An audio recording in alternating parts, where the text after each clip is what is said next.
Estamos aqui para apresentar finalmente, né, o trabalho. E é com muita satisfação que a gente dá início a esse trabalho, por vários motivos e principalmente pela empolgação aí que a gente está sentindo na turma.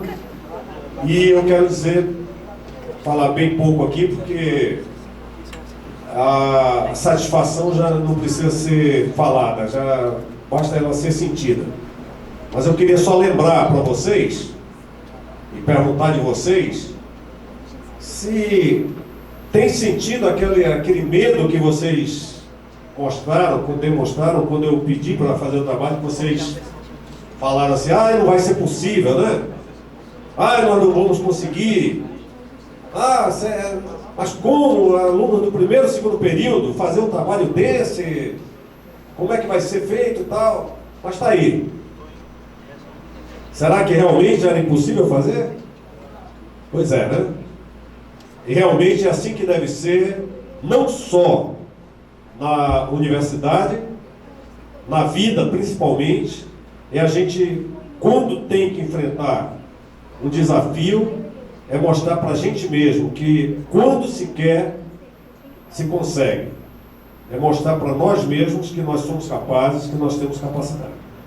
Então é com muita satisfação que a gente começa essa apresentação de vocês aí, contando com a presença bastante feliz aqui, que nós estamos com muita felicidade de ter essas três convidadas aqui que nos honram com a presença. Daqui a pouco elas vão ser apresentadas para vocês. E eu gostaria de chamar aqui o professor Maués para dar uma palavrinha para vocês, em nome da faculdade, tá?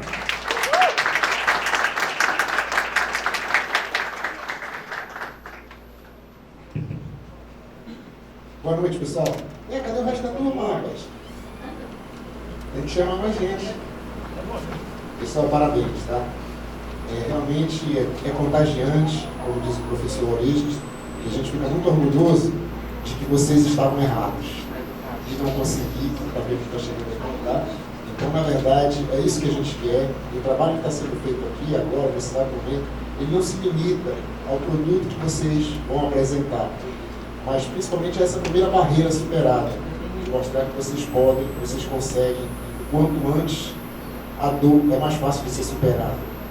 E, enfim, eu até esqueci de falar, mas agora lembrando dessa frase, eu lembrei de Patrício, que não pôde estar aqui agora, porque ele está exatamente em trânsito, está no Rio de São Paulo, deve estar voltando, mas pedi para que eu externasse a vocês a alegria também e os parabéns, principalmente pelo trabalho que vocês estão desenvolvendo. Eu estou me sentindo constrangido de não estar com o nome das nossas convidadas aqui para poder falar. Então, enfim, quero novamente agradecer aqui também, me perdoe não ter me passado ainda aqui o nome, mas sei que vai ser de relevância muito grande a presença de vocês aqui, porque é um tema bastante importante, e eu acho que quanto mais se discutirmos, é importante para que todo mundo se conscientize da importância do tema, tá? Então, é isso. Eu queria mais uma vez agradecer a presença de todos, pedir para que avisem para que outros venham, porque vou perder quem não estiver aqui, e estimulá-los a que esse seja apenas o primeiro. Continuem, façam acontecer dentro da área que vocês escolheram. Afinal de contas, jornalismo, publicidade, não dá para ficar calado, tem que mostrar a cara. Tá bom, pessoal? Parabéns, sejam bem-vindos e vamos para as apresentações posteriores.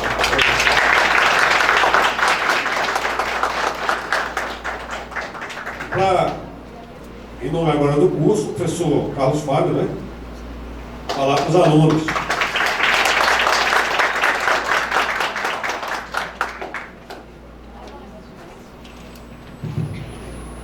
Boa noite, turma. Boa noite. Primeiramente, quero parabenizá-los, pelo empenho, dedicação, que mostraram na produção do trabalho. É um trabalho que o professor Orígenes está desenvolvendo há 4 semestres. Ele é um professor que pegou o gosto pela elaboração de produtos, então a cada semestre ele vem, juntamente com os alunos, nessa liderança, vem produzindo belos trabalhos. Então eu parabenizo novamente vocês, agradeço aqui as convidadas, né, que participaram, fiquei sabendo que participaram do trabalho, né, de uma temática tão importante de se discutir, né, não só fora dos muros da faculdade, mas aqui internamente também é muito salutar de discutir, né, principalmente na área da comunicação, né, que por ela ser estratégica, ela geralmente forma a opinião dos leitores, dos ouvintes, dos telespectadores. Muito obrigado e tenham todos um bom trabalho aqui. Okay?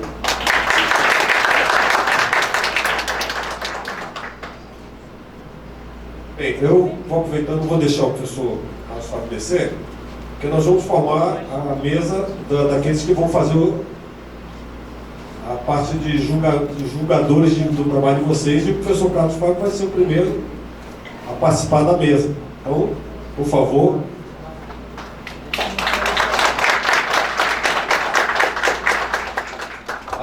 O segundo participante dessa mesa, uma pessoa bastante querida, que fez de tudo para estar aqui, que é o professor Francisco Franco, né? Moraes Neto. Ele fez, você não imagina o sacrifício que ele fez para estar aqui, e eu fico muito satisfeito com a presença dele. Então, e a terceira participante da mesa, já que a professora Rosijane fugiu, né? A professora Lucilene vai participar dessa mesa.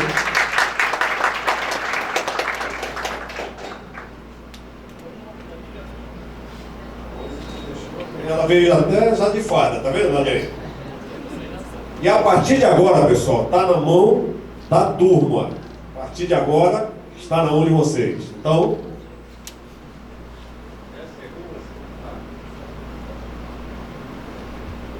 boa noite. Boa noite. Primeiramente, quero agradecer a presença de todos. Quero agradecer a presença dos nossos convidados, a delegada Débora Mafra, a nossa psicóloga Karine Munassa, a Aline, os jurados, aos professores e alunos do curso de Publicidade e Propaganda e aos demais. É com muito orgulho que apresento a vocês o nosso projeto Feminicídio.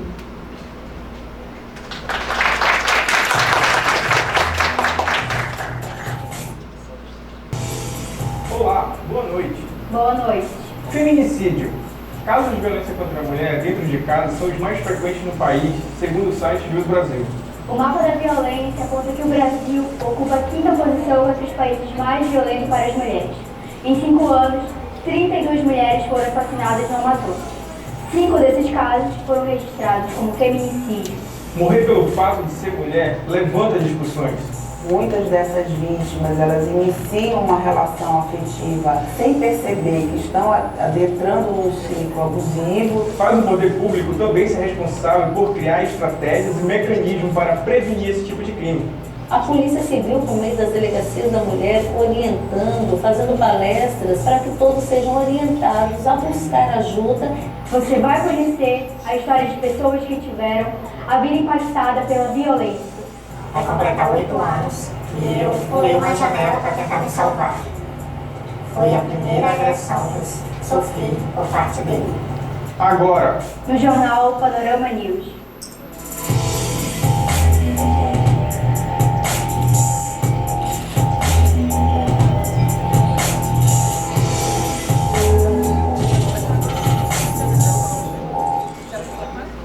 feminicídio. O assassinato de uma mulher pela condição de ser mulher. Na intimidade do relacionamento com o parceiro, o ato é praticado com frequência no interior dos lares. E essa violência é a principal motivadora dos casos de feminicídio no Brasil, segundo o site Jus Brasil.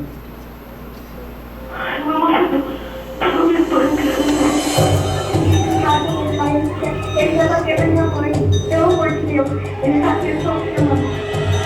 Entre as décadas de 1980 a 2010, 92 mil mulheres foram assassinadas no país, sendo 43,7 mil assassinatos só na última década. Um aumento de 230% no número de mortes, que passou de 1.353 para 4.465, triplicando a morte de mulheres por feminicídio, segundo o site Jus Brasil.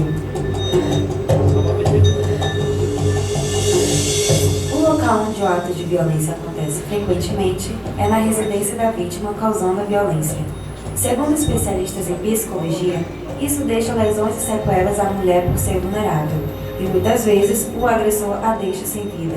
A violência doméstica e familiar, ela acontece dentro de um campo privativo, então para essa mulher chegar no universo público e se expor é algo muito difícil para ela, né, conseguir contar essa história.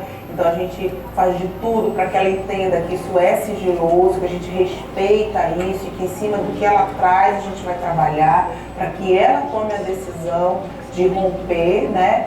Principalmente se enxergando e se reconhecendo nesse lugar que ela se colocou durante o processo de relacionamento abusivo. A gente percebe que muitas dessas vítimas, elas iniciam uma relação afetiva sem perceber que estão adentrando num ciclo abusivo, né? Porque a gente entende que no primeiro passo se constitui um ciclo de dependência afetiva e aí isso se estende à dependência financeira e demais outras questões.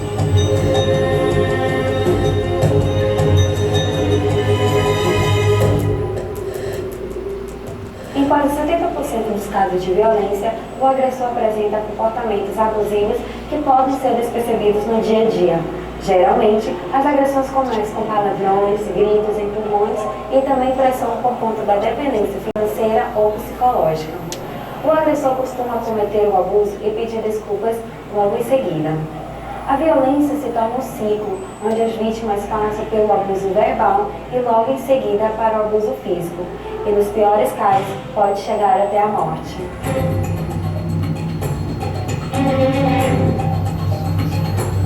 A cada 7 segundos, uma mulher é vítima de violência física. Ele não falava, ele só gritava, me xingava e me dava vários murros. 503 mulheres vítimas de agressão a cada 1 hora. Um estupro a cada 11 minutos. Uma mulher é assassinada a cada 2 horas. 12 mulheres são assassinadas todos os dias em média. O Rio Grande do Norte tem o maior índice de homicídios contra mulheres, 8,4 a cada 100 mil mulheres. Mato Grosso é o estado com maior taxa de feminicídio, 4,6 a cada 100 mil mulheres.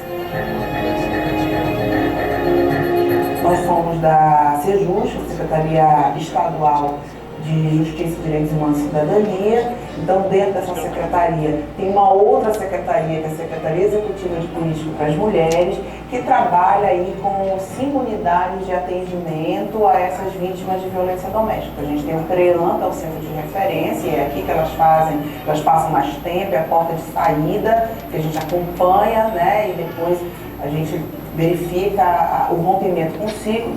Nós temos o SAPEN, que é a porta de entrada, onde elas vêm da delegacia, elas também têm um atendimento psicológico, psicossocial, mas é um atendimento onde eles fazem um atendimento de urgência. Temos a Casa Abrigo, que são as mulheres que ficam acolhidas lá, que correm risco de vida, elas e seus filhos, né? Então elas saem de lá quando esses processos judiciais estão mais encaminhados, já com medida protetiva deferida. A gente tem também as unidades itinerantes, que são ônibus, onde a gente faz um trabalho na região metropolitana, vai atender a população, né? Vai uma equipe nesse ônibus, é um ônibus equipado e tudo mais. E a gente tem também um sistema, né, onde essa mulher é cadastrada, né, que é o Alerta Mulher, é um programa que é instalado no telefone Android, e aí ela pede socorro no momento que ela, né, se sentir em perigo, e aí é destacada uma equipe. A gente tem aqui juizados especializados, temos 3 em Manaus, primeiro, segundo, terceiro juizado. Nós temos 2 delegacias especializadas, uma no Parque 10 e em Anexo, lá na Cidade de Deus. Nós temos a Defensoria, que é a primeira defensoria que atende as mulheres vítimas de violência, atende esses 3 juizados, né? E aí no município também tem aí os serviços do município. Então a gente faz um atendimento integral, né? Aí atendendo o que propõe o Plano Nacional de Enfrentamento, né? E o Pacto de Enfrentamento à Violência Doméstica. A violência anunciada é um fator extremamente elevado, o que configura a ação e a agressão que precisa ser superada e combatida. A violência física é a causa dominante, sendo 44,2% dos casos. Já a violência sexual responde por 12,2% dos casos. A gravidade dessa violência é muito maior que os números apresentados até aqui. Por trás de tudo isso, ainda existe um grande número de violência contra a mulher, que precisa alcançar a luz pública e colocar fim nesse tipo de crime.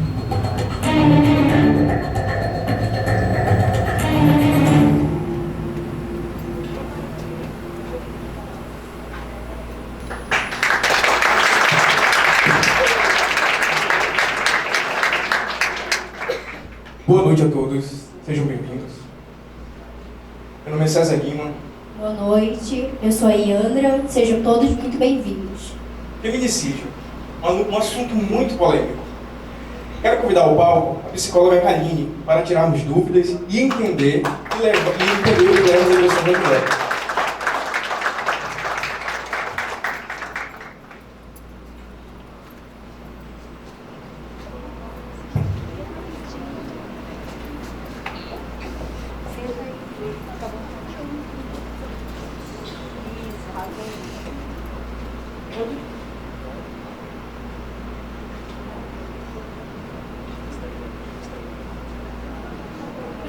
Tá funcionando? Boa noite, Pode ir. tudo bom? Doutora, a gente percebe que esse assunto acaba sendo meio polêmico hoje no Brasil. E já tem muitos casos. E a gente separou algumas perguntas para entender como isso funciona e o que a gente pode resolver, até aonde a gente pode chegar para que isso zere. Chegue um momento que a sociedade entenda que isso é um assunto muito sério e que a gente, todo mundo se conscientize do que está acontecendo. Quais as principais estigmas e tabus em torno da violência contra a mulher? Então, a violência doméstica, como você mesmo falou, é um tema muito polêmico. Então, acaba sendo difícil para essa vítima chegar a uma delegacia pelo ser um fator inibidor. Ela chegar num local público, se expor, né? Então isso acaba sendo um fator inibidor para ela decidir romper com esse ciclo de violência. E essas ações vêm acompanhadas da violência psicológica? A maioria deles iniciam, né, com essa violência psicológica, onde esse agressor ele começa agindo de uma forma dominante sobre a vítima, né? E ela acaba ficando por debaixo dessa violência e acaba sendo difícil para ela identificar essa violência doméstica, né? Essa violência psicológica. Você falando isso, acaba deixando para a gente um caminho para se pensar em relação a que algumas mulheres relatam que às vezes a palavra machuca muito mais do que um tapa. E que o hematoma vai embora, mas o emocional permanece. E analisando esses casos, por que o abuso psicológico muitas vezes acaba sendo muito mais grave do que a violência física? Exatamente. A maioria dos casos que nós atendemos tem esse poder maior da violência psicológica, né? Acaba sendo uma violência que tem um índice muito alto, né? E muitas delas dizem, não, enquanto ele me empurrava, ok, mas ele fala muitas palavras e isso me dói muito. Então a gente percebe que essa violência psicológica ela atinge de uma forma duradoura na mulher, né? Ela acaba ficando por um tempo muito longo na vida dessa mulher. Com licença, boa noite, doutora. Eu gostaria de saber quais seriam as consequências que essa violência psicológica poderia trazer para essa mulher. Então,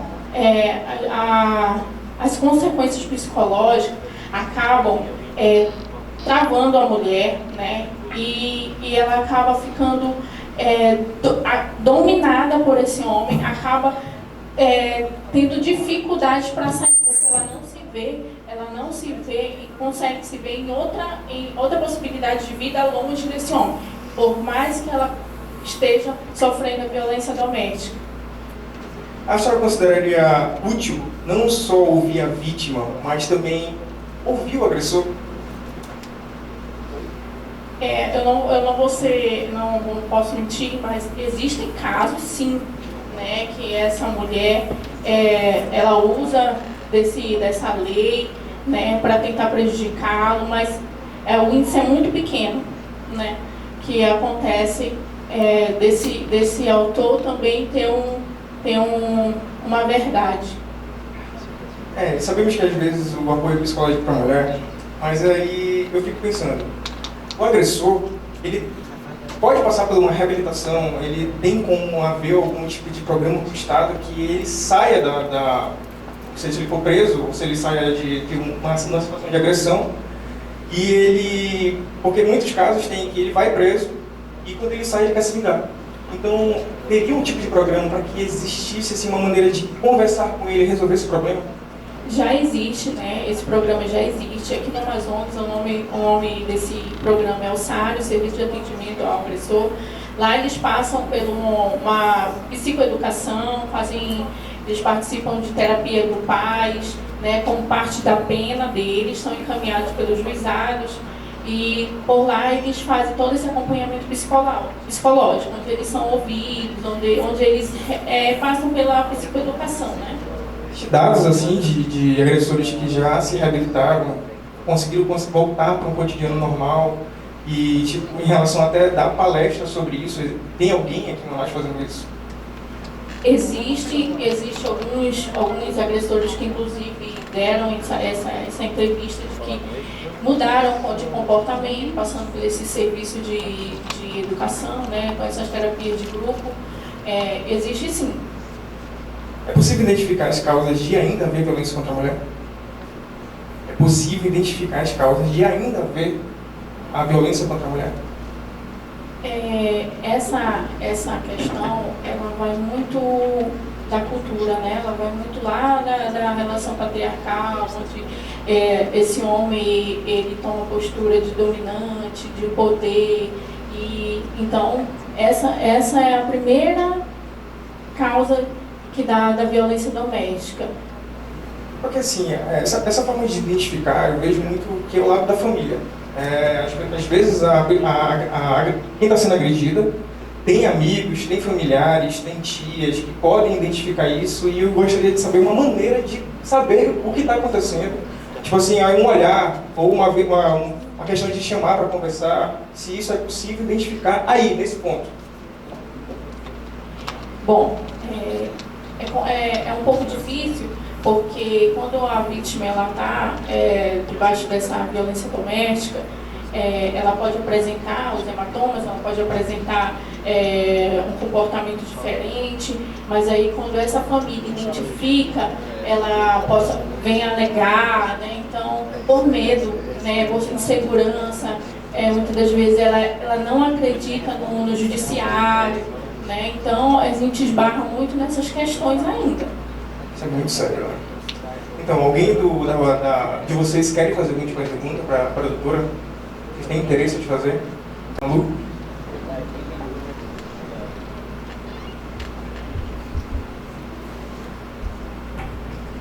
Oi, boa noite. Existe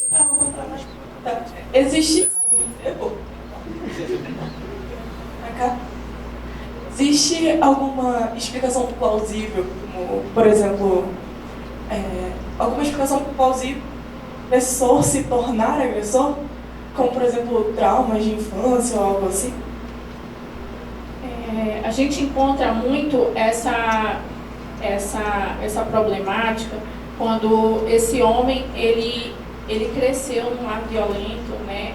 É um fator, sim, que a gente pode considerar. Ele cresceu num lar violento, ele cresceu vendo essas relações conjugais entre os pais e mães, né? Então, esse é um dos fatores que transforma o homem num agressor. Então, muitas das vezes, esse homem ele não se vê contra o agressor, justamente porque essa questão ela fica muito naturalizada dentro das causas. Muito obrigado, doutora. Então, gente...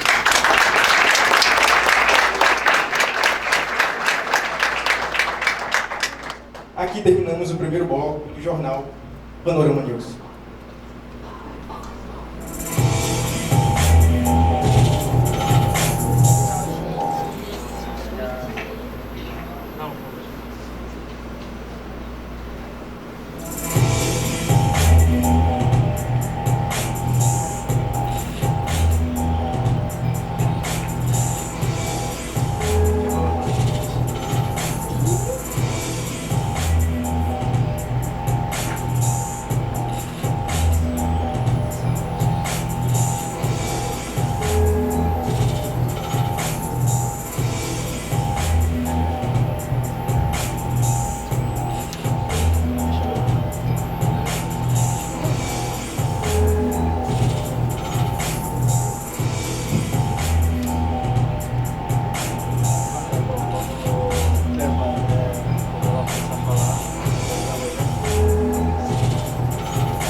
Boa noite.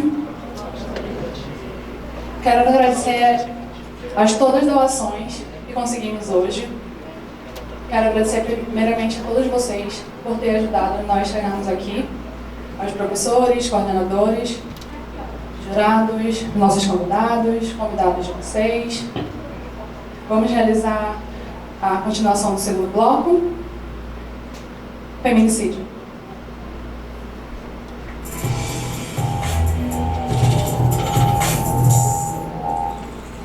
Mudanças sociais, culturais e políticas demonstram a urgência com que o problema deve ser superado.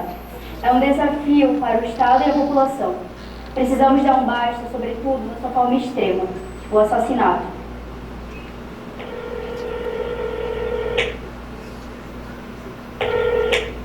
Liga a polícia. Sim, polícia militar. Oi? Alô, pode falar? Ai, meu marido. Tô me espancando. Quem? O meu marido. Polícia militar. Eu tô me sentindo aqui em casa, meu pai, ele já tá vendo a minha mãe. Ele tá tentando colocar fogo na casa. Eu fiz rápido, pelo amor de Deus. Ele tá pensando com minha mãe. Por favor, eu preciso de ajuda. Meu namorado, você acredita? Agora eu preciso de ajuda. Não tem como estar no meu celular, mas gente, ó. Tô te avisando. Ele mora perto do bebê. Boa noite. Eu preciso de uma reação de desistir. Por favor, meu marido não podia levar ela todo mundo aqui na minha casa. A relação entre agressor e vítima acontece geralmente no seio familiar e não se restringe a cor, classe social, idade ou estado civil. Dados revelam que 71,8% dos incidentes acontecem na própria residência da vítima. Destaca-se que 41% das mortes femininas ocorreram dentro de casa e em 42,5% dos casos o agressor é o parceiro ou ex-parceiro da mulher. Vários fatores podem ser destacados como causa de violência doméstica, tais como a vulnerabilidade por ser mulher, ciúmes, discursos passionais, dominação, subordinação e o medo do parceiro. Todas essas causas giram em torno da discriminação de gênero que persiste nos padrões de cultura presentes na sociedade. A vulnerabilidade da mulher é algo discutido há muito tempo dentro de uma relação desigual de poder entre homem e mulher. Ela se torna frágil e vulnerável aos mandos masculinos. O que observa é a persistência de poder e dominação dos homens, sobre o qual as mulheres que operam elementos de subordinação de gêneros, raça e de situação socioeconômica. O feminicídio, na verdade, ele é um homicídio, é o ápice da violência doméstica contra a mulher por razões de violência doméstica e familiar. E também por aversão ou discriminação à condição de mulher. Não podemos falar que qualquer tipo de agressão seria um feminicídio. Inclusive, nem homicídio de mulheres chegam a ser feminicídio se não tiver esses dois requisitos. Ser decorrente de violência doméstica e familiar ou por aversão ou discriminação à condição de mulher ou gênero mulher. Os outros tipos de agressão à mulher, nós temos vários, que são a violência psicológica, a violência física, a violência moral, patrimonial e sexual, que tem inúmeros crimes, como os mais comuns, como a ameaça, a injúria, o estupro e lesão corporal, vias de fato. Esses são os crimes de dano também, que é o patrimonial, são os outros crimes que são elencados à violência doméstica, mas o feminicídio em si é a morte da vítima, mulher, em decorrência da violência doméstica e familiar. Pode-se dizer que ambos são apontados como origem dos conflitos que levam aos homicídios. A ideia de término de relacionamento desperta um sentimento de ódio e vingança no agressor, e uma mudança de comportamento violento dele, levando a agressões, ameaças e, no limite, ao homicídio. Ou seja, a tentativa de se afastar do parceiro leva ao reagir com violência. É comum existir sentenças que caracterizam um crime passional, já que o parceiro íntimo alega estar cego no momento do ato, e que o afeto que sentia por sua vítima é prova de que não tinha a real intenção de matar, discurso que não deve ser aceito. O feminicídio é um crime de ódio. O machismo ele é a causa principal, porque desde os tempos primórdios, onde o homem dominavam até por ter força física, né, na época da pré-história. Esse domínio veio passando com o tempo, fazendo que a mulher fosse subjugada. Na verdade, ele poderia usar aquela força física para amparar a tua família, amparar a tua mulher, proteger. Mas não, ele usou essa força física para subjugar a mulher, a qual aceitou. E anos vieram decorrentes, o Brasil foi descoberto e sempre a mulher foi subjugada pelo homem, principalmente dentro de casa, onde ela tem várias jornadas, tem papéis explícitos para ela, e o homem ele quer total obediência às leis que ele acha certo. Saindo fora disso, a mulher é violentada e até a Lei Maria da Penha, que ainda vai fazer 13 anos em agosto, nunca se tinha olhado para esse tema com carinho, com as nossas mulheres dentro de casa sofrendo. A partir da lei entrar em vigor, mudou muita coisa, porque começou a ter várias campanhas e um olhar diferenciado para a mulher que está dentro de casa sofrendo violência doméstica. O homicídio é caracterizado por sua não acidentalidade e não ocasionalidade. O homem comete abusos e chega até matar de forma consciente. E os casos de assassinato são precedidos por eventos de violência física e psicológica. É uma expressão da ordem social e desigual de gênero.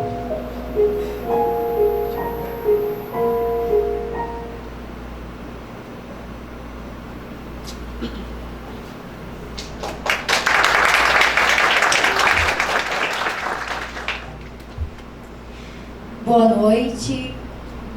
Eu gostaria de chamar ao palco a delegada Débora Mafra.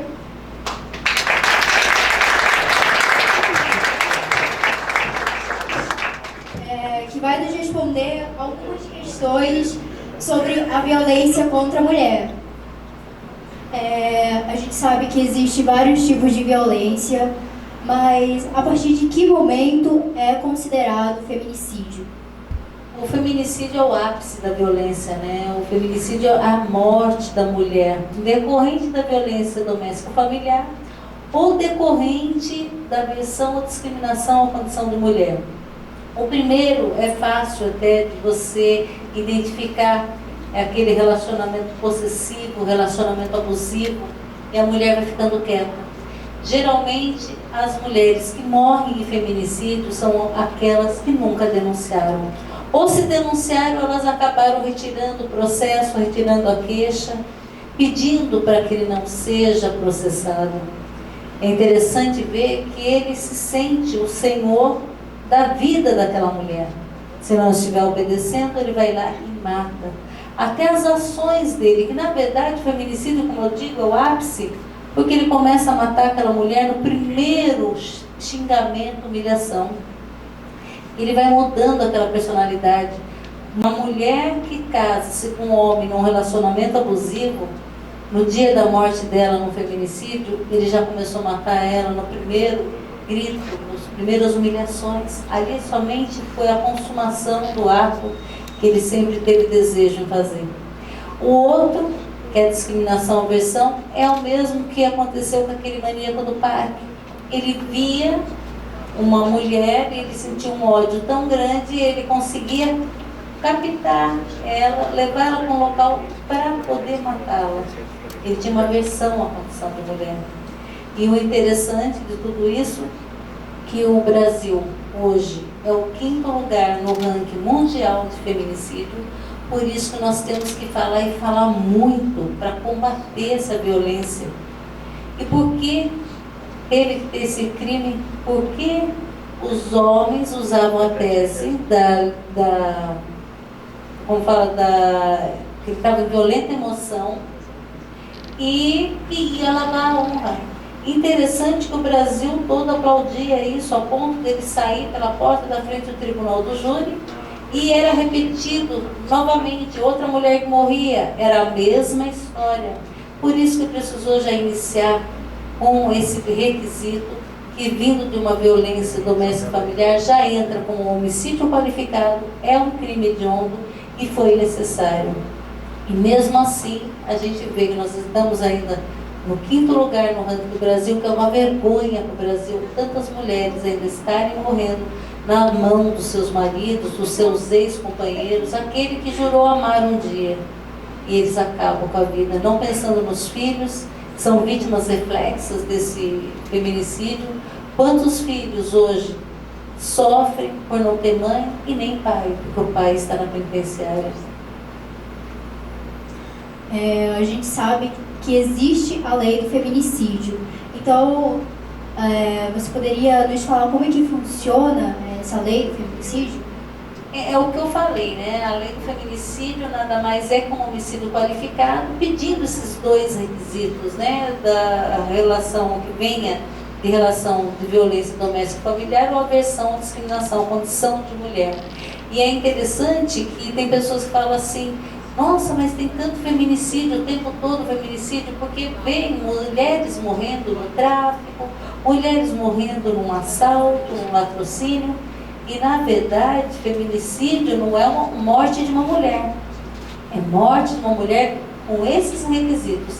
Senão, nós estamos falando em femicídio, que é um outro aspecto, né? É uma mulher que morre. Aí é outro crime. Agora, quando uma mulher morre em decorrência, principalmente da violência doméstica familiar, falamos em feminicídio. Olá, doutora. Muito prazer. Doutora Débora, em termos de políticas públicas, o que mais poderia ser feito para evitar esse tipo de ato contra a mulher? Olha, já tem se feito muito, que um trabalho como esse já está ajudando muito, porque aqui na plateia nós temos várias ideias, várias ideologias que pode ser mudado, que tem gente que acha que é um exagero quando a gente começa a falar da violência doméstica familiar. E quando ele vai ver na prática, ele pode se sensibilizar e mudar.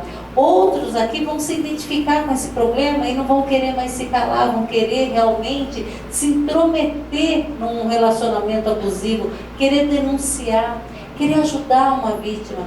E é isso que nós precisamos. Agora, quanto política pública, eu sou totalmente a favor que haja um presídio para a violência doméstica, onde o homem seja punido sim com prisão.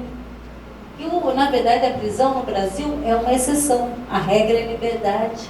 Mas eu acho que tem casos que ele tem que sim ter um presídio para ele, onde haja oficinas mostrando filmes dessa forma, ouvindo relatos de filhos que perderam sua mãe, ouvindo mulheres que amaram e sofreram, mostrando cicatrizes, não só cicatrizes físicas, mas da alma. Sensibilizar, cuidar. É 3 meses de pena? 3 meses lá dentro, trabalhando, ouvindo, conversando, sensibilizando. É isso que nós precisamos. Então, acaba sendo não só uma responsabilidade do governo, mas sim da sociedade, né? Sim, porque nasce na sociedade, porque a nossa sociedade, ninguém tem culpa, mas vem de tempos pré-históricos, somos machistas no mundo, o Brasil é machista.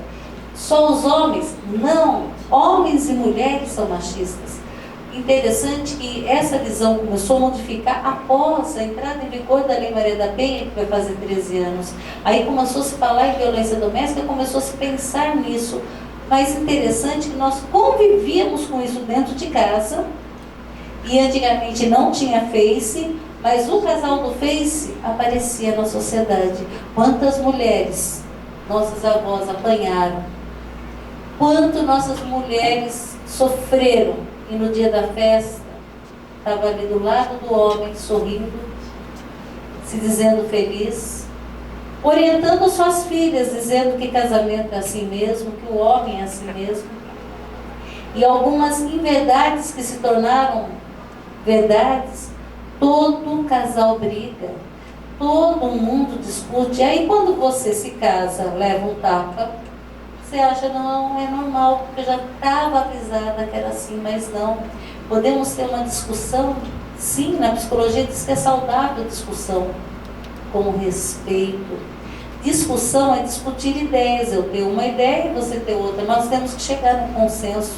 E caso não dê certo, não entre em consenso, é melhor uma separação com respeito do que um terminar atrás das grades, como agora há pouco eu vim direto do trabalho, porque um homem decidiu jogar a mulher dele fora do carro. Por quê? Ele, aquela mulher, é um lixo para ele. Ele faz o que ele quiser. E nós não podemos mais nos calar. Muito obrigado pela sua sensibilidade. Uma salva de palmas para todos.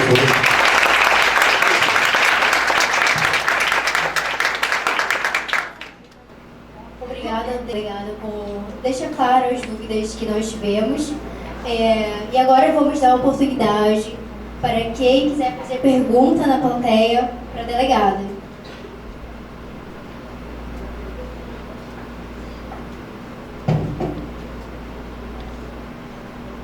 Bom, primeiramente, boa noite, delegada.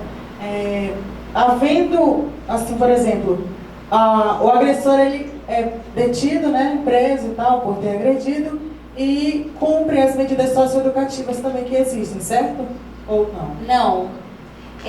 Hoje é diferenciado a parte da Maria da Penha, é uma lei diferente. Ele é preso, dependendo do crime, pode ser pagado fiança, que eu também sou contra a fiança na Maria da Penha, e depois vão para os juizados, né? Eles vão para o juizado especial de violência doméstica, onde eles sim, não seria uma medida socioeducativa, eles colocam sim umas regras para ele, onde ele tem que participar de alguns seminários, como o SARI, que é um serviço, né, para esse fim, e ele fica realmente com a justiça com o olho nele, e ele tem os tratamentos necessários, tudo, mas mesmo assim ainda precisa de mais coisa, porque o agressor em si, ele se acha certo. Ele não acha que ele está errado, ele sempre acha que a vítima está errada. E o interessante é que a vítima acaba se achando errada também. Por isso que eu acho que esse sistema que eles colocam, né, e tem hoje, graças a Deus, a prisão preventiva, a prisão em flagrante, para coibir e ser exemplo para outros homens não repetirem aquilo. Porque eu sou muito a favor realmente da prisão para o homem de violência doméstica, uma para dar sossego, porque senão ele vai voltar para casa. E a família que ele acha que é dele é aquela lá, então ele sempre vai querer retornar. Então ele precisa realmente passar por um período ausente dali, sentir a dor de não estar na tua casa e a vergonha de ser um agressor de mulher. Caso ele retorne novamente à casa, existe, assim, digamos que uma outra punição além da que já foi aplicada pela primeira vez, ou ele repete a mesma punição conforme os atos praticados? Não, vai ter mais uma punição, porque se ele tiver ciência das medidas protetivas, ele retornar por lá, ele vai ser preso ou em flagrante ou com prisão preventiva. E é necessário. Obrigada. Boa noite, queria fazer uma pergunta. Sim. Posso ir aqui na faculdade, quando você viu na pergunta. No caso, ao contrário, de uma mulher que é filha de um homem, ela é passível de prisão, ou não? Olha, não, porque a Lei Maria da Penha é para a vítima mulher, e quando a mulher agride o homem, ela vai para a lei normal, comum, por causa do relacionamento de força. Que a Lei Maria da Penha, ela vem tratar desigualmente os desiguais pela força física. Então a lei é forte porque a mulher é fraca fisicamente. Já quando acontece o caso de uma mulher agredir um homem, ela vai para o comum mesmo. O TCO, coisas assim. Mas não porque a da mulher que pode ser mais fraca interiormente, ela usa direto métodos mais cruéis. Joga óleo quente, com olho com faca. Então, assim, se é mais fraca para um lado, a proporção, de certa forma, se equilibra para o outro lado. Então, assim, esse viés de que o machismo, desculpa, não quero dar uma graça. Não, mas eu estou gostando, pode continuar. Então, assim, pluralidade de ideias, graças a quem é o fã do cara, que se fosse, já sabe como é que ela como é que funciona, né? Então, assim, as mulheres, então, assim, o que acontece? Eu penso assim, homens batem, mulheres também batem. Acho que, sim. Graças ao artigo 5 da lei, nós somos todos iguais perante a lei. Sim. Ninguém bater ninguém. Isso mesmo, esse é o correto. Então, eu acho que tem que começar por aí. A minha mulher uma vez me bateu que eu apanhei muito.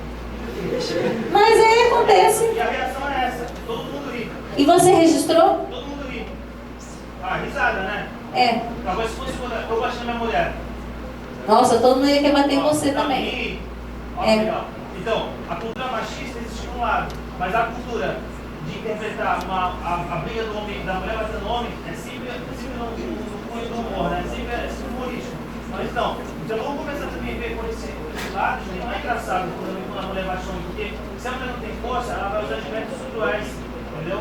Olha essa esposa lá do cara daí, ó, o que ela fez com esse cara? Matou ele. Botou ele todinho. Todinho. Aí que tá, vamos lá. Agora eu vou falar um pouco com você, até para você entender um pouco mais. O que acontece é que tem mulheres que batem homens, sim. Né? Mas tem, sim. Mas o que acontece?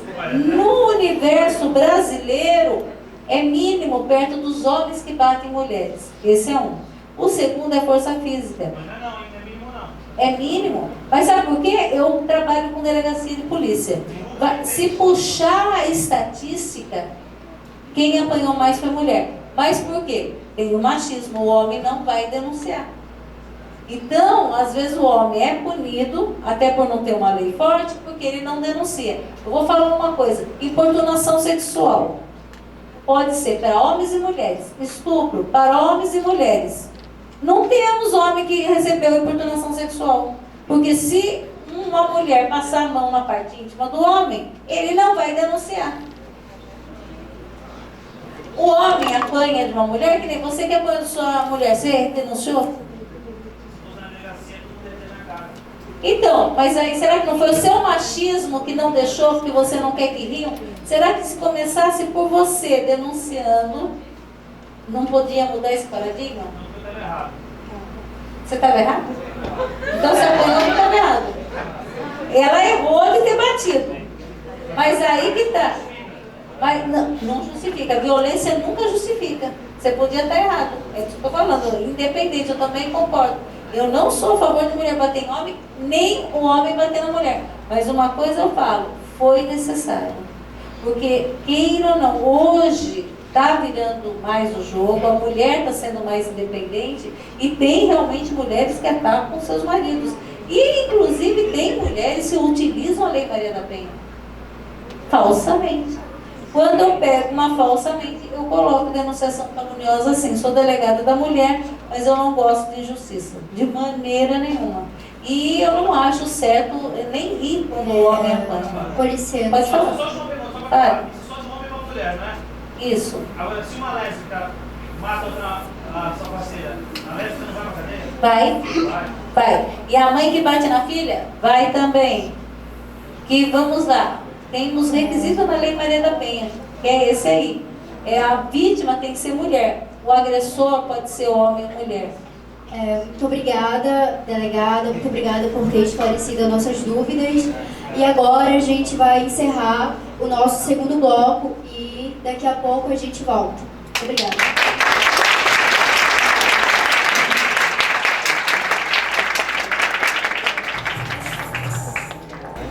Boa noite. Mais uma vez, agradecendo a presença de todos. E vamos dar início ao terceiro bloco do jornal Panorama News. Boa noite. Com vocês, Feminicídio.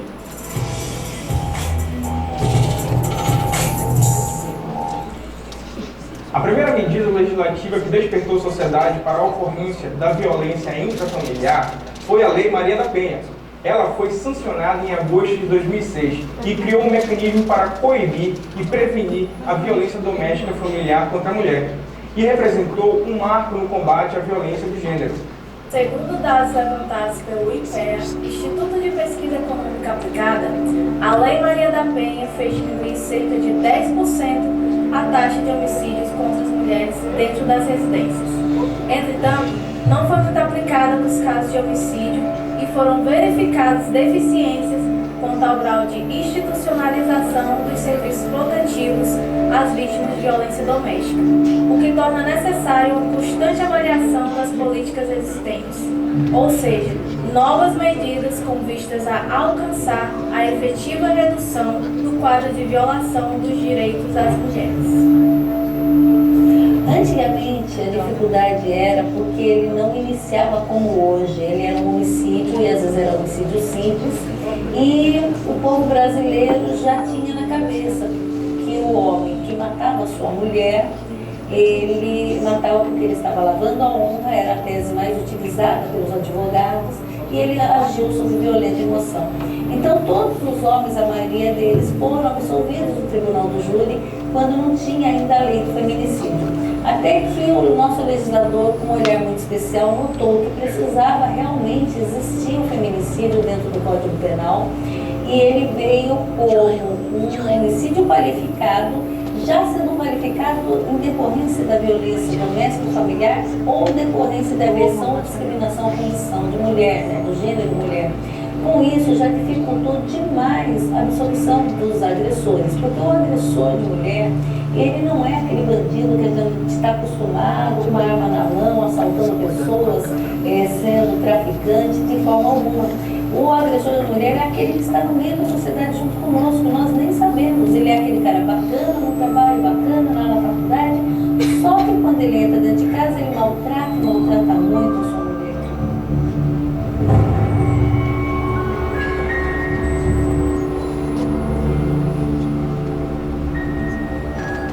A proibição da aplicação de penas pecuniárias aos agressores, a possibilidade de concessão de medidas protetivas de urgência e o caráter híbrido das ações foram uma das principais inovações da Lei Maria da Penha, enfatizando a criação dos juizados de violência doméstica e familiar contra a mulher. As proporções de casos de feminicídio a cada 100 mil mulheres residentes foram registradas pelo Rio Grande do Norte, Paraná, Amazonas e Mato Grosso. O Amazonas registrou entre 8 e 10 novos casos de feminicídio a cada 100 mil mulheres que residem no estado. É o caso desta vítima que não quer se identificar por medo. Eu só pensava no Luiz. Era nele que eu pensava. Eu não pensava nem no meu filho mais velho. Era no Luiz que eu pensava. De criá-lo sem pai. Já que mesmo com pai e mãe eu já tinha problemas com ele. Eu só denunciei quando eu comecei a receber ameaças por telefone, quando eu decidi que eu não queria mais. Vou carregar marcas, cicatrizes, mas eu sou feliz. Eu consegui dar a volta por cima. Eu me formei, hoje eu sou formada, sou graduada. Estou indo me especializar fora. Eu deixei todo o meu passado, inclusive ele, coisas materiais, eu deixei tudo para trás. Agora, já uma mulher que morre no tráfico de drogas, ela não morreu pela condição de ser mulher, ela morreu porque ela entrou num segmento que, quando tem algo que não está muito de acordo com o que os traficantes colocam como lei, acabam morrendo. Então morrem homens, morrem mulheres. Então nem todo homicídio de mulher nós podemos dizer que é feminicídio, somente aqueles que vêm decorrentes de violência doméstica e familiar ou por aversão ou discriminação à condição de mulher. Aqui no Amazonas, a Sejus, que é a Secretaria da Justiça e Cidadania, onde eles têm vários programas de proteção à mulher, através da Subsecretaria de Política para Mulheres, como Alerta Mulher, que é aquele aplicativo que a mulher põe no telefone quando ela está em risco iminente de vida, tem a Casa Abrigo, tem o SAP, que é a porta de entrada para o tratamento assistencial e psicológico, que fica anexo à nossa delegacia. Segundo a Secretaria Pública do Estado, SSPAM, em 2017 foram registrados no Amazonas 17 crimes com característica de violência contra a mulher. Ainda conforme a SSPAM, a investigação de feminicídio é de responsabilidade da DEHS, Delegacia Especializada em Homicídio e Sequestro da Polícia Civil. Eu acredito que com os anos vai avançar e avançar muito a nossa legislação. Eu vejo na Lei Maria da Penha um avanço muito grande do que era e acredito que ela avançará e avançará por melhor, porque há necessidade disso. Em média, a delegacia recebe 50 denúncias por dia. O número é alto, mas é um sinal de que as mulheres amazonenses estão confiando no trabalho policial, na justiça e na Lei Maria da Penha. e assim estão denunciando, saindo desse ciclo de violência doméstica. A melhor forma de mudar esses cenários é denunciando esses crimes contra a mulher através dos números 180 e 181. Em 1999, uma mulher foi morta com 27 facadas. Uma morte horrível, indigna, e a gente quer tratar isso com a prima da vítima, Aline, senhorita Aline, e queremos convidar também a delegada Débora, a secretária.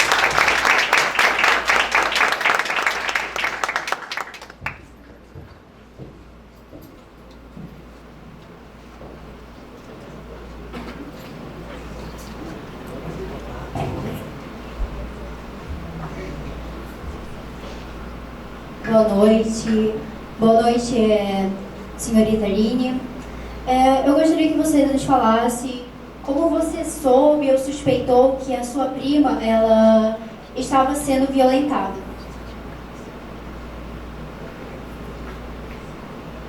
Oi. Boa noite. Antes de mais nada, agora há pouco eu estava falando com a delegada, que eu tenho muita admiração. Na verdade, eu tive consciência de violência, o que era violência, bem depois da minha graduação no serviço social. Então, na época, em 1999, nós não sabíamos que ela sofria algum tipo de violência, porque é como agora há pouco a delegada comentou, que sempre os casais, eles se mostram na sociedade como um casal perfeito, né? Sorridente. Então foi assim uma surpresa para todos nós. Na madrugada recebi a ligação que ela tinha sido esfaqueada às 7 horas da noite com 27 facadas, e ele manteve relações com ela ainda falecendo, e 2 crianças assistiram o crime. Então foi um susto. Não se falava em feminicídio naquele tempo, né? Então ainda hoje o agressor, né, o assassino não foi punido. Na época nós também não tínhamos condição alguma, nem sequer de pegar um ônibus, enfim. Então, é meu dever hoje, né? Eu sou assistente social, sou engenheiro eletricista também. Depois eu explico por que eu escolhi engenharia elétrica. E sou mestranda da UFAM e pesquiso relações de poder na conjugalidade. Na conjugalidade, a face oculta da violência contra as mulheres atendidas no SAP. Então, é um prazer estar aqui com vocês, né, porque é um tema que nós devemos falar que o colega já saiu, porque eu anotei algumas coisas que eu ia comentar com ele, né, e até propor também. Bom, isso é ele, porque eu não preciso falar. Então, assim, eu gostaria até de comentar, iniciar falando alguns pontos que eu anotei, de acordo com a discussão, poder homem e mulher. Aí Foucault, ele fala que o poder não é só de um homem, né, mas a mulher também detém esse poder.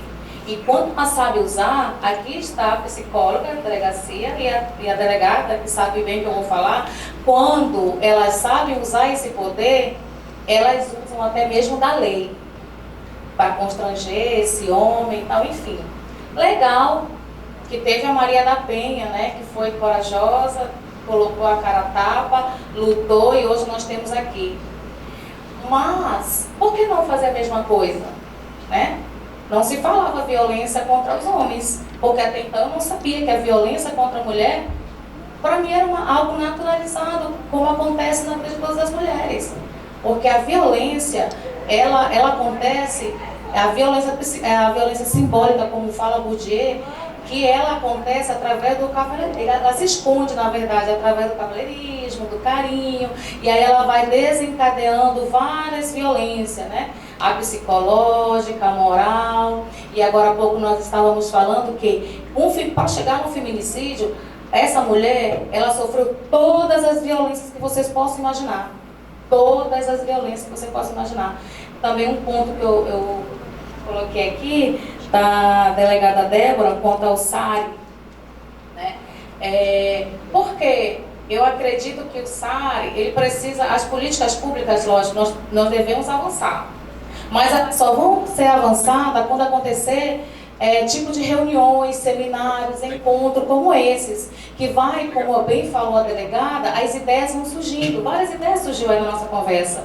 Por que não trabalhar não só o homem, de mostrar o que ele fez, o que pode acontecer, o que não vai acontecer, e por que não trabalhar, como diz Norbert Elias, as configurações, né, desse indivíduo, a identidade desse indivíduo, em que momento ele perdeu a sua identidade. Porque essa mulher, o feminicídio aconteceu quando ela sofreu a primeira violência, né, psicológica, moral. Aí o feminicídio da alma, eu falo isso, né, para mim. Acontece o feminicídio da alma. E, então, como minha prima, não sabia que aconteceu, onde, em que momento aconteceu o feminicídio da alma. Porque ela já não queria, sabe, aquela relação. Mas nós não sabíamos tampouco. Em que momento aconteceu isso, né? Um outro ponto também que eu queria colocar, que eu achei muito interessante, é a questão da desconstrução, né, da reprodução do machismo. Desconstruir o machismo. Ele falou que existe mulheres machistas, existe. Sabe quando? Quando acontece cena como essas aqui. Uma senhora presenciou a violência, mas não foi ajudar a sua colega. Por quê? Porque briga de marido e mulher, ninguém mete colher? Não é verdade? Então, olha, a vizinha está apanhando. E às vezes nós mulheres somos machistas. E acho que é a pior. É quando nós mulheres sofremos a violência contra a nossas próprias colegas.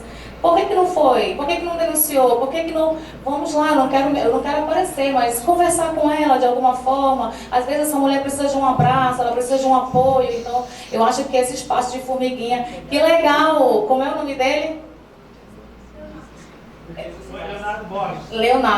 Leonardo, eu não sei se em algum momento a gente se encontrou em algum seminário por aí, mas alguma fala na UFOM, foi na UEA, essa mesma fala, e me chamou a atenção, da questão da violência, né?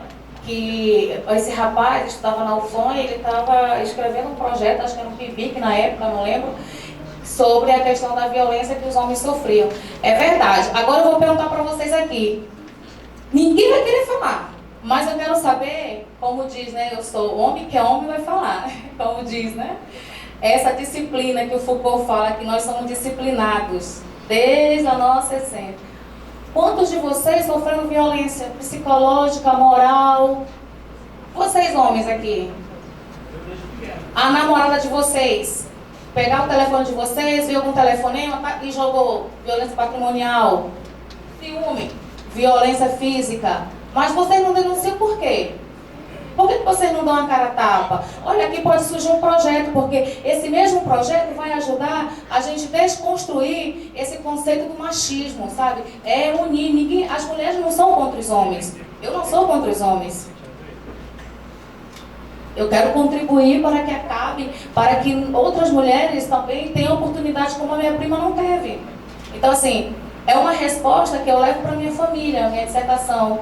É a resposta que eles precisam ouvir, que eu precisava ouvir, porque eu cresci quando ela falou da violência da família, né, perfeita, a família tradicional. Eu lembrei, quando eu era criança, passou aqui um filme na minha cabeça, porque era normal meu padrasto bater na minha mãe.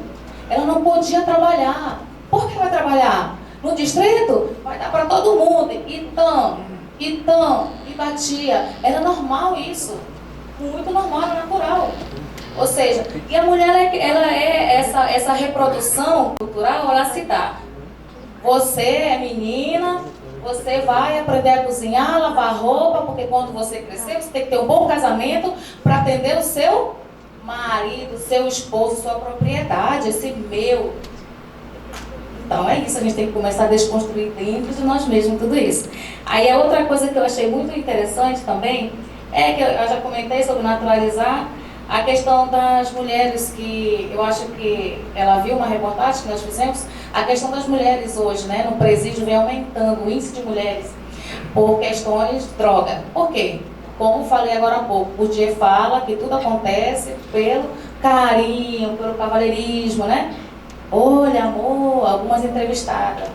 Olha, eu estou aqui preso, eu não quero que você passe necessidade, então, leva isso lá para o fulano, e fica um vício, e ela vai entrando no crime. Então, hoje as mulheres, elas são alvo, mas é alvo dessas relações de poder. Mulher não tem poder?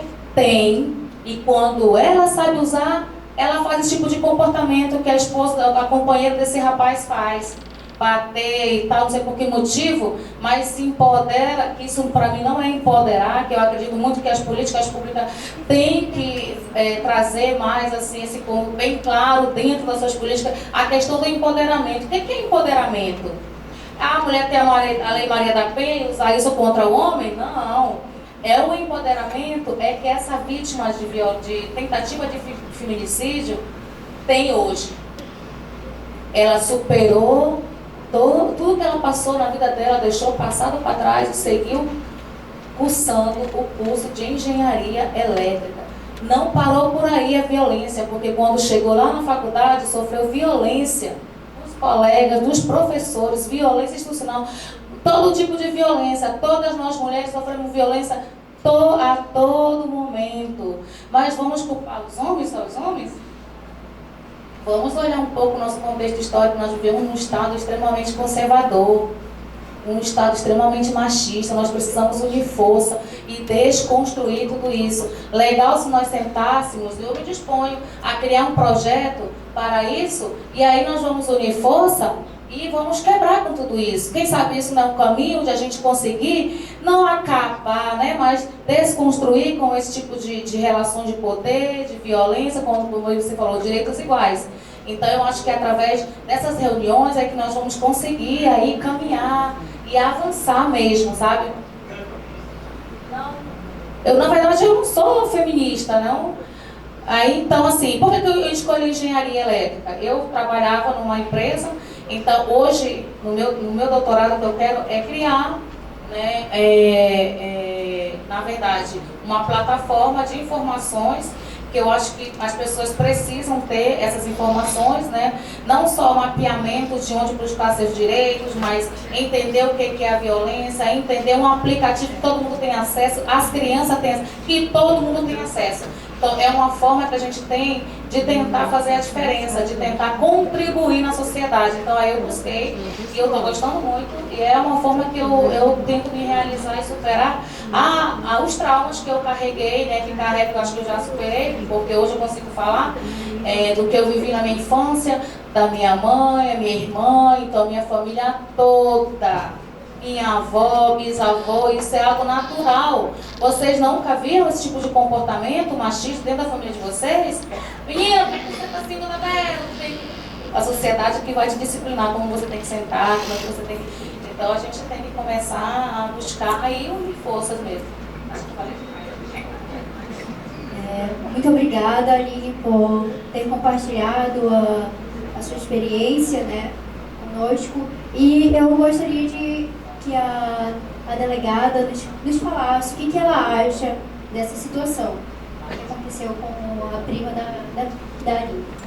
É uma situação triste, corriqueira no nosso Brasil, né? Porque, como ela mesma falou, ninguém na família sabia. Gozado que a vítima de violência doméstica, ela vai dando sinais. Aquela moça alegre não é mais alegre. A moça que se cuidava, se maquiava, não se cuida mais. Ela era extrovertida, se torna introvertida. Chega na faculdade, já não conversa mais com todo mundo. Ela sempre está meio ressabiada, o tempo todo conversando no celular com quem? Com um rapaz. Então muda a personalidade. Mas nós, com a nossa vida corrida, como ela diz, queira ou não, a gente não acha que aquela pessoa está sofrendo se ela não falar.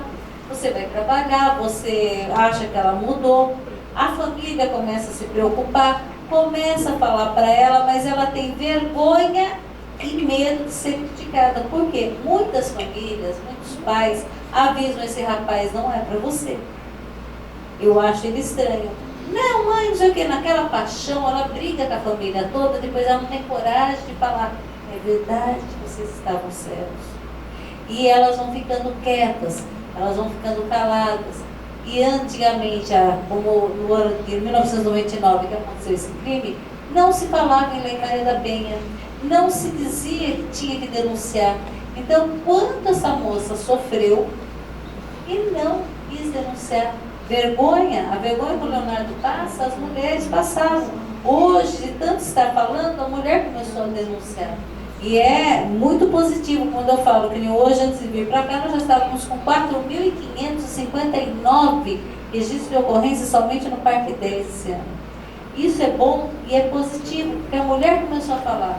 E quando o homem começar a falar também, porque eu acho que a lei de violência doméstica em alguns países ampara os dois gêneros.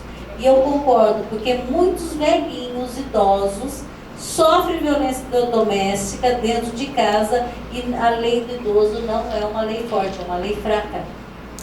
E nós não temos políticas públicas fortes para conseguir amparar o idoso. E eu vou falar, eu acho que deveria sim amparar homens e mulheres, e a investigação da delegacia de polícia é para isso.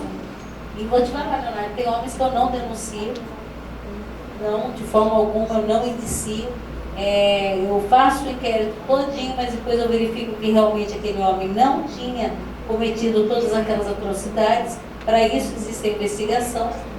Mas, ao mesmo tempo, nós também não podemos, de forma alguma, negligenciar a palavra daquela vítima. E, às vezes, essa moça dava sinais, mas nós não enxergávamos. São sinais silenciosos e ao ponto dela ter morrido. E quantas mulheres morreram nesse Brasil sem dizer uma só palavra. Aliás, tem pessoas que hoje, quando se separam, a gente para e fala, meu Deus, se separou, mas estavam tão bem. Não, negativo. Nós só sabemos o que acontece conosco mesmo. A gente não sabe onde o calo da outra pessoa dói.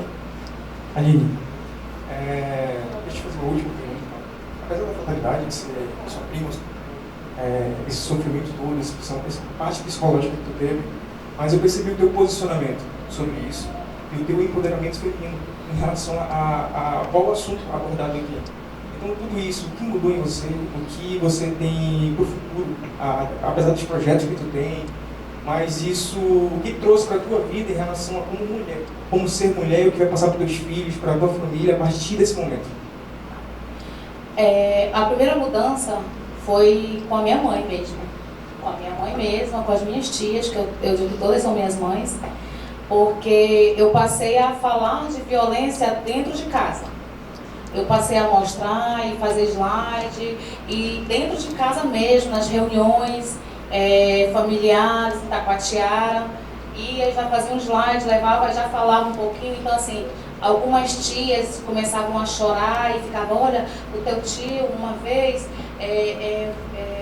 não queria que eu fosse ver com quem ele estava, então eu me pendurei no caminhão e ele me levou até uns 2 quarteirões arrastados, por isso que eu tenho essa marca, essa cicatriz, então assim, muitos casos dentro da minha própria família, sabe?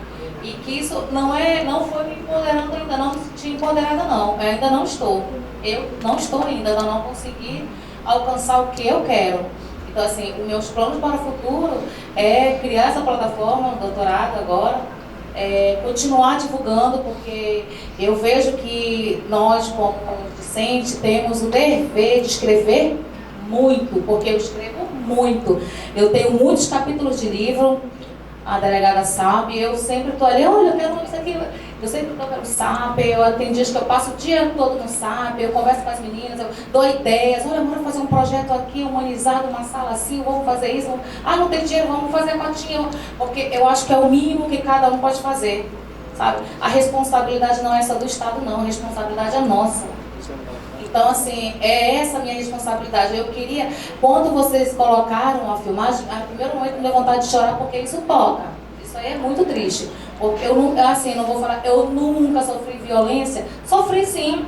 Sofri de colegas, de companheiros, de projetos, de professores. Quando eu comecei a fazer engenharia, eu sofro violência todos os dias na rua.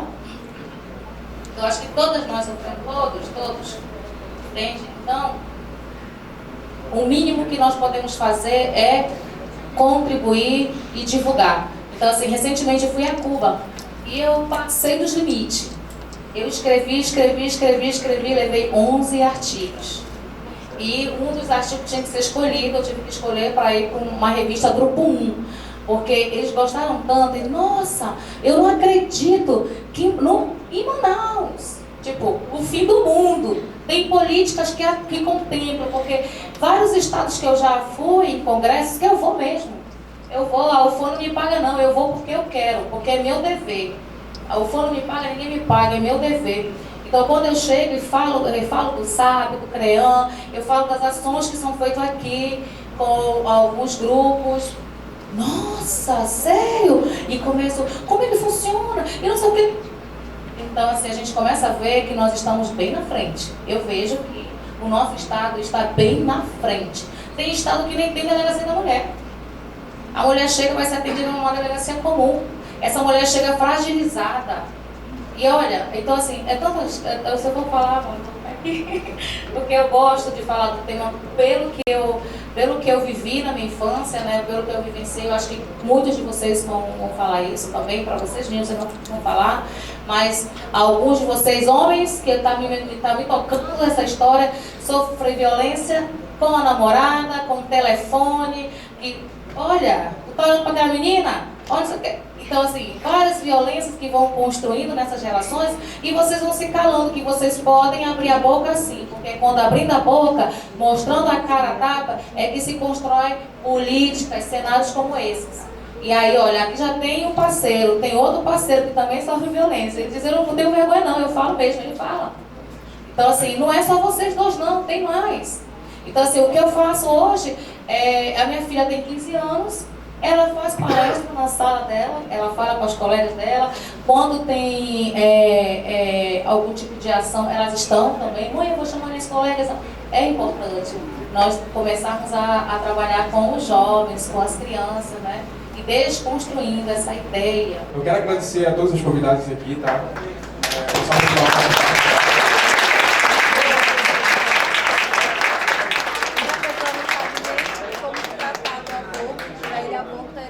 Sabemos que a violência contra a mulher é uma coisa muito grave.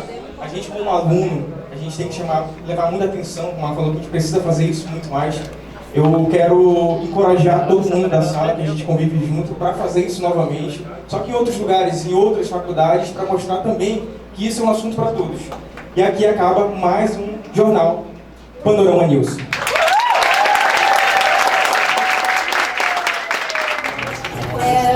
Para encerrar, eu gostaria de chamar ao palco o coordenador, Carlos Fábio, o professor responsável, o professor Orígenes, e os representantes dos grupos, a Rayana, a Jéssica, o Eike, o Natan, a Carol e o Gerson. Por favor.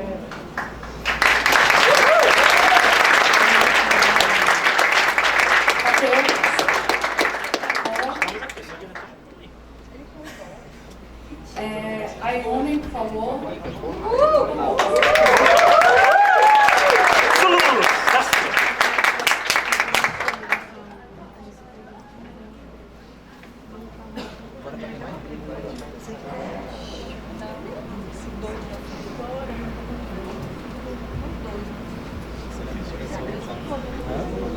Primeiramente, em nome da faculdade, nós queremos, todos nós, responsáveis do grupo, queremos dar uns presentes para vocês.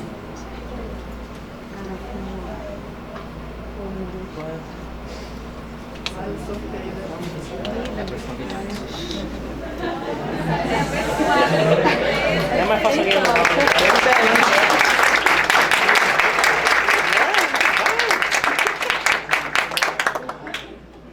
A Carol, por favor, você aqui. Vai lá, amiga.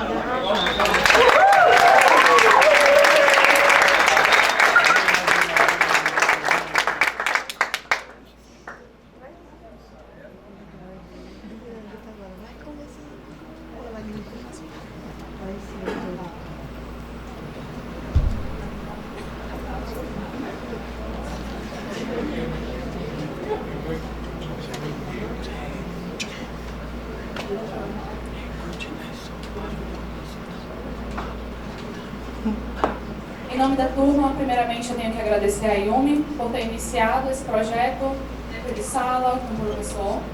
E, infelizmente ela teve que se ausentar. A Yumi, a turma agradece você. Eu acho que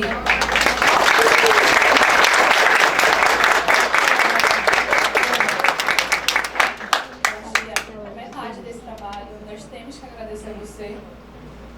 Você é uma pessoa muito especial, professor Origens. O senhor nos deu essa oportunidade de estar aqui.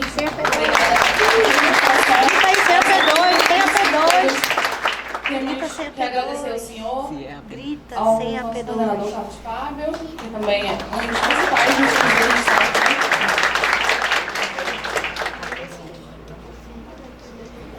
Temos a agradecer também aos representantes e principalmente a vocês que ajudaram, colaboraram com cada coisinha, todos tiveram um pedacinho de cada um nesse projeto. Nós só temos que agradecer mesmo ao senhor, que só foi responsável por toda a plantinha que foi colocada ali, todos os alunos, todas as oportunidades que nós tivemos de ter de reuniões, o senhor que abriu a oportunidade, a porta para nós estarmos aqui hoje. Então, professor, mais uma salva de palmas, porque realmente ele merece. Muito obrigada, professor. Muito obrigada. A nossa turma agradece a presença de vocês com todo carinho. Nós agradecemos muito mesmo.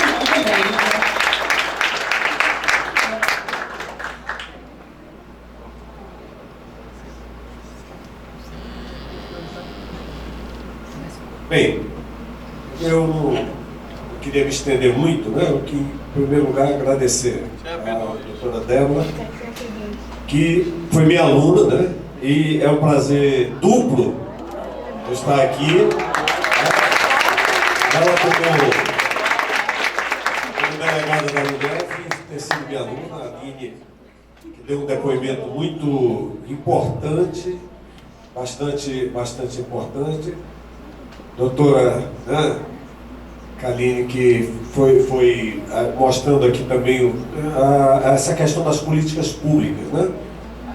E a gente vê nesse tratamento de um assunto tão importante, eu queria deixar uma mensagem só. Primeiro, um assunto tão importante, tão sério, tratado por alunos do primeiro e segundo período de jornalismo, como eu disse logo no início, basta a gente colocar na cabeça, somos capazes, né? Temos realmente essa condição de fazer as coisas.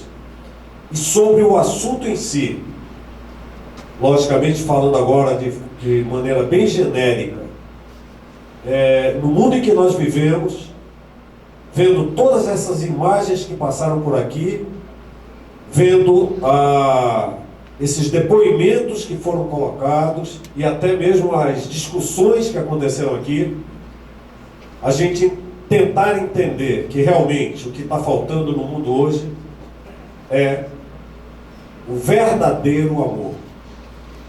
Que se fala tanto de amor, e será que nós sabemos realmente o que é amor? Aquele amor que deveria ser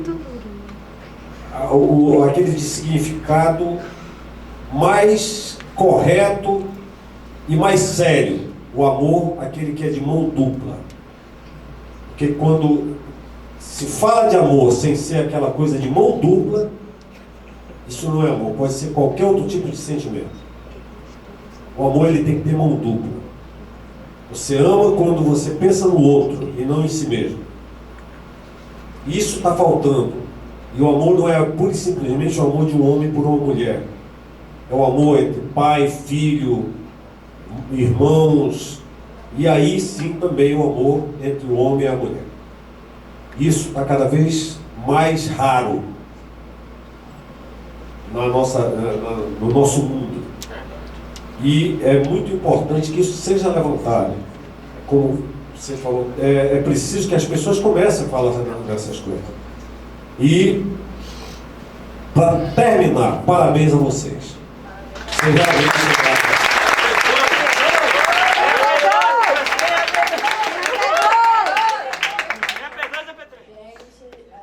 Só para falar, porque ela não é pode falar muito, né? Ela também carregou um pouco das costas junto comigo, junto com toda essa equipe. E ela já chegou a falar que não vai mais estar com a gente porque ela vai para a parte de direito, passar um pouco mais nessa parte. Então, eu quero pedir para vocês aplausos para a Jéssica.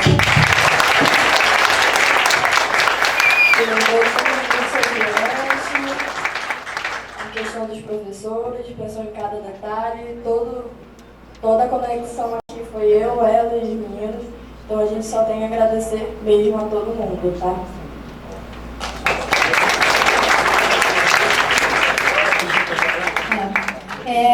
Eu queria também agradecer a participação, né, dos nossos convidados, da turma também, que apesar de tudo a gente conseguiu entregar o trabalho a tempo e eu acredito que essa foi uma grande experiência para todos. Aqui a gente vemos também a qualidade de cada um, né? Um é mais especialista na edição, o outro já gosta de editar textos e é assim que se monta uma equipe.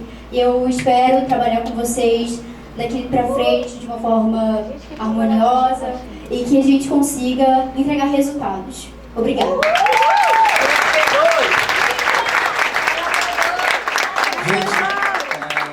Quero agradecer a todo mundo que está aqui. Agradecer a Iandra também pelo nervosismo dela, mas tudo saiu de acordo com o que a gente tinha previsto, planejado. Agradecer ao professor. Professor, você é fora de série. Gerson, tem nem o que falar, saudade já. Mas eu quero falar uma coisa para vocês. Eu aprendi muito que nenhum tipo de projeto está acima de qualquer equipe. Se você tem uma equipe boa, você realiza qualquer tipo de projeto. E colocar isso na cabeça de todo mundo que convive dentro da sala de aula, que a gente é capaz de fazer tudo, é o que acontece aqui em cima do palco. Não é só a gente que está aqui, a gente está carregando o peso de todos vocês que ajudaram. Em cada pedacinho que vocês fizeram, que se comprometeram a fazer, é isso que vale a pena, é isso que a gente está aqui. E é por vocês que a gente foi lá, fez bem feito, porque todo mundo merece isso que está sendo realizado. E a gente ainda tem muita coisa para realizar ainda, que ainda tem muito tempo muito semestre pela frente ainda. Bom, muito obrigado.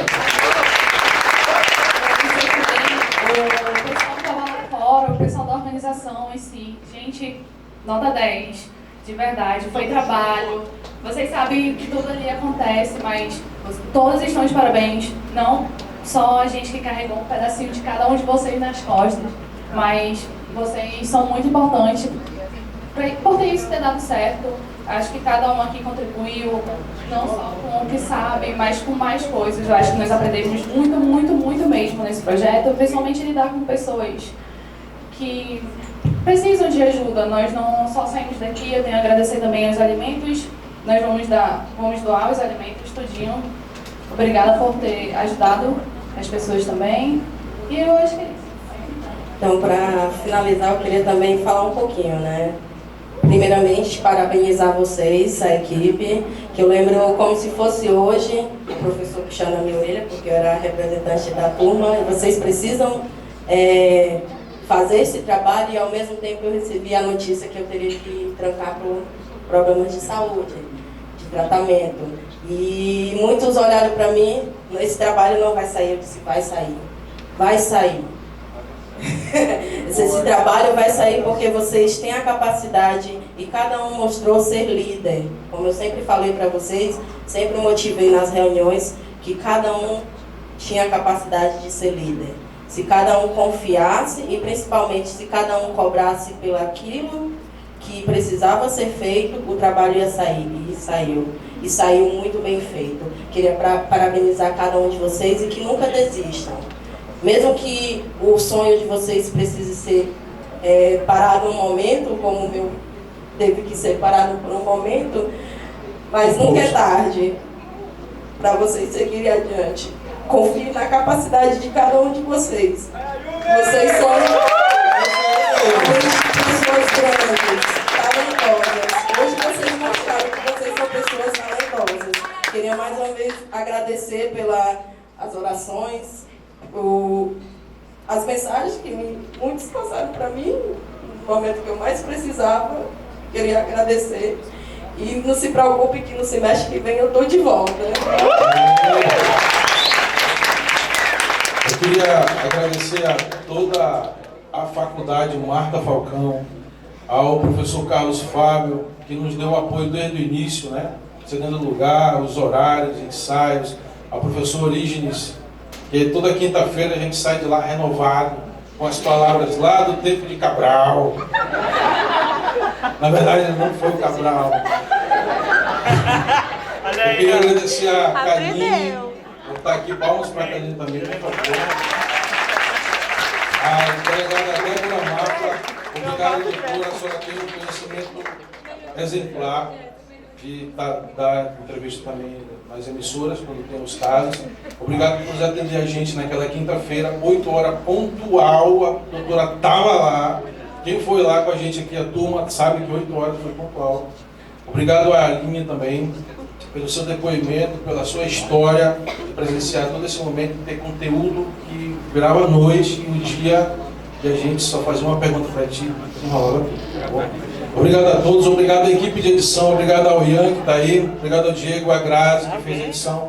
A gente teve uma preocupação em colocar as imagens, fazer pesquisas, né? A gente fez um roteiro, toda a equipe do roteiro de produção de arte, toda a equipe envolvida da faculdade, do curso, porque a gente tem um cuidado especial em colocar cada imagem. Claro, o gênero é feminicídio, a gente pode desfocar e descaracterizar algumas coisas, mas muitas coisas a gente tem que mostrar, porque é a realidade que acontece, né? Então essa pesquisa que a gente fez foi em cima do tema e todo um cuidado de colocar as imagens no lugar certo, no off, com a música, daquela dramaturgia, para a gente ter essa emoção de um cinema aqui dentro da faculdade, tá? Obrigado a todos pela oportunidade, até o próximo trabalho, se Deus quiser. Valeu.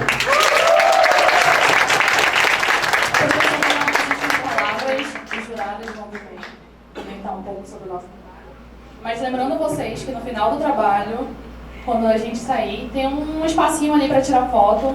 Eu espero que vocês passem por lá. É bem interessante. E eu vou dar as palavras agora para o professor.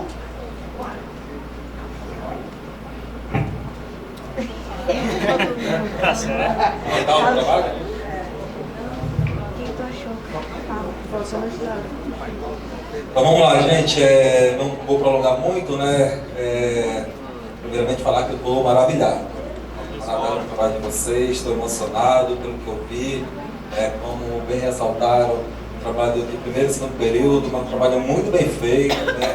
Possibilidade, pesquisa. E eu anotei lá uma a questão técnica, né? Que depois eu vou passar para o professor Origens. Anotei a questão e bem, assim, o que eu ressalto, o que eu percebi muito, aí vamos chamar para a nossa área da comunicação, é justamente como ela é estratégica, sabe, gente? Como ela é importante. Por quê? Porque ela é interdisciplinar. Ela transita aqui nas áreas, ela flui nas áreas para poder formar, trazer para você, trazer para o público, formar a sua opinião, trabalhar conceitos para uma sociedade melhor. Então, o que eu vi no trabalho foi justamente isso, né? Vou pegar aqui o exemplo que vocês convidaram, né? Então, trouxeram aqui a doutora Débora do Direito, trouxe a Aline da Assistência Social, de Engenharia Elétrica, né? Olha, a doutora a Karine, né? Dentro da Psicologia, né? Então, olha como é que a doutora trabalha a questão do direito na delegacia. Há toda uma linguagem, toda uma linguagem diferente do que a gente tratou aqui. A mesma coisa da psicologia, a linha, trazendo, anotei ali, a relação de poder do Foucault. Olha, a gente nem trabalhou Foucault aqui ainda no primeiro período, né? Mas já trabalhou a questão do simbolismo, né? Do simbólico de Bourdieu, coisa que nós vamos trabalhar. Olha como enriquece. Olha como já fica, digamos, um leque de conceitos que a doutora Débora também trouxe no direito, né? Que a gente chega a pensar que a comunicação não é só informar. O dado ali não é só para informar, mas também educa quem assiste, educa a partir do momento do que vocês produziram nesse formato aqui de Panorama News. Ele ajuda, nas palavras, mas ele ajuda a gente a construir conceito em vocês de uma forma ética. Não é aquela forma sensacionalista, não é aquela forma do oba-oba, mas justamente para que vocês, desde o primeiro período, acreditem, né? Botem, digamos, ia falar um português chulo, né? Botem fé na questão da credibilidade. Ela é muito importante na nossa área. Né? Então, mais uma vez, parabéns, né? Eu saio daqui, né, assim, pensando como gestor aqui na coordenação, como uma turma muito promissora mesmo. Parabéns.